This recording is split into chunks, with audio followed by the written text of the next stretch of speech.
Hey everyone, today I would like to show you a sample class that I was doing a code review of. It's a bit artificial because this application, this code base is just there for educational purposes. So it's part of a Rails Event Store sample application where we show how to use Rails Event Store. And this class called ordering order was small at the beginning, and then we made it bigger, kind of by purpose, kind of by accident, so that now for educational reasons we can show what are the problems, and then maybe we can show how to solve such situations. So we use aggregate root, which is part of Rails Event Store, and this is giving us this apply method. So it gives us all the plumbing for event sourcing. And those methods also come from aggregate root, which means this object is event sourced, and while we are replaying those events one by one, it builds the state or changes the state.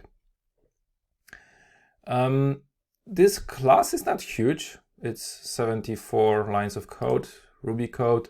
Ruby is very concise, so it hides certain complexity sometimes by not a big number of code. The things I want to focus on here is that there are several responsibilities of this object. Okay, we have this event sourcing part, right? So this all is event sourcing. We have the exceptions part. So there is the responsibility of raising exceptions where certain things are not possible. Then we have something which looks like a state machine. So there is a state responsibility of maintaining the state, kind of like making sure the invariants are protected.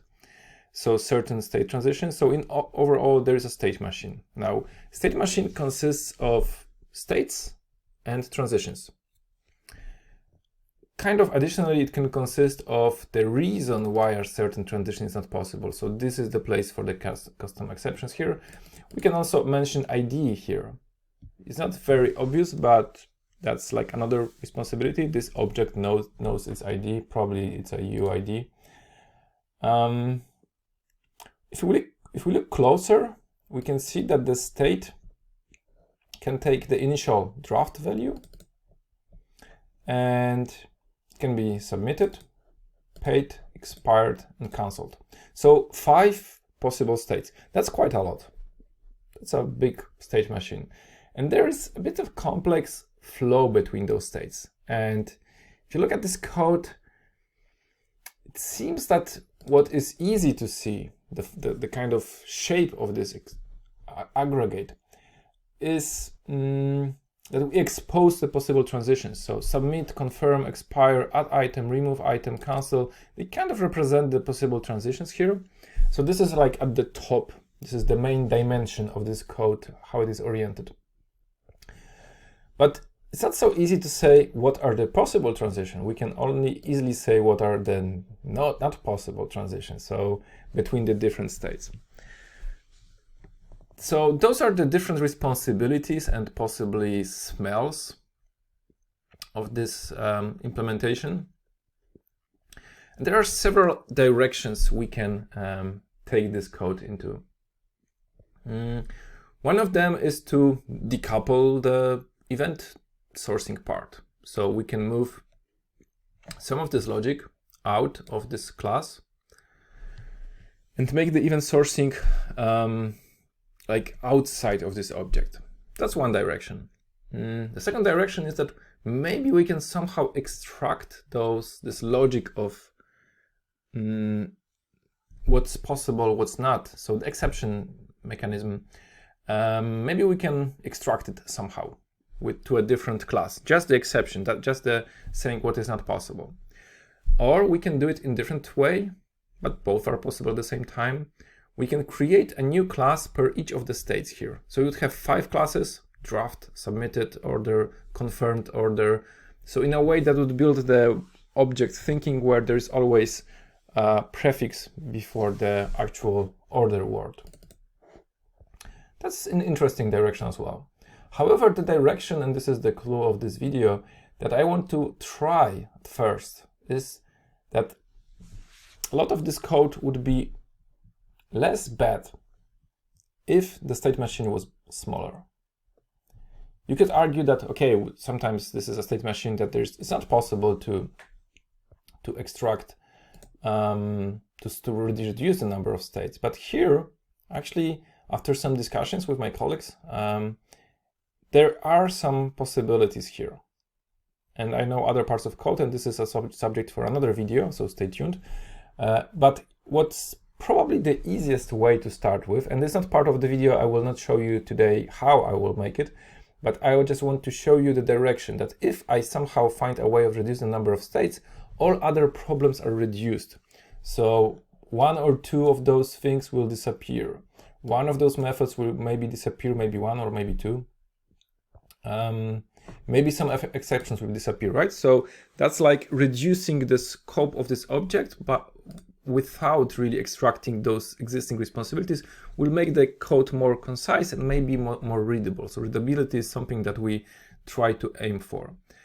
Now, if we look closer of what is happening here, is that we are making this code, the initial state to be draft, and then we allow submit, and submit is the moment where we take from draft to a submitted phase. But does it make sense to have an order in a draft phase? What exactly is an order in a draft phase?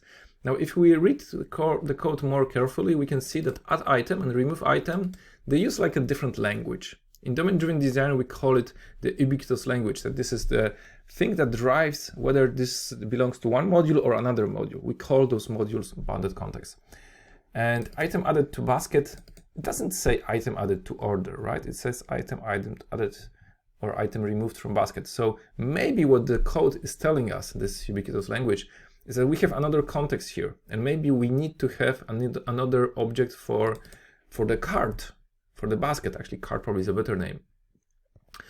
And maybe the cart actually belongs to a different module. So this is ordering order, and maybe we want to have e-commerce cart.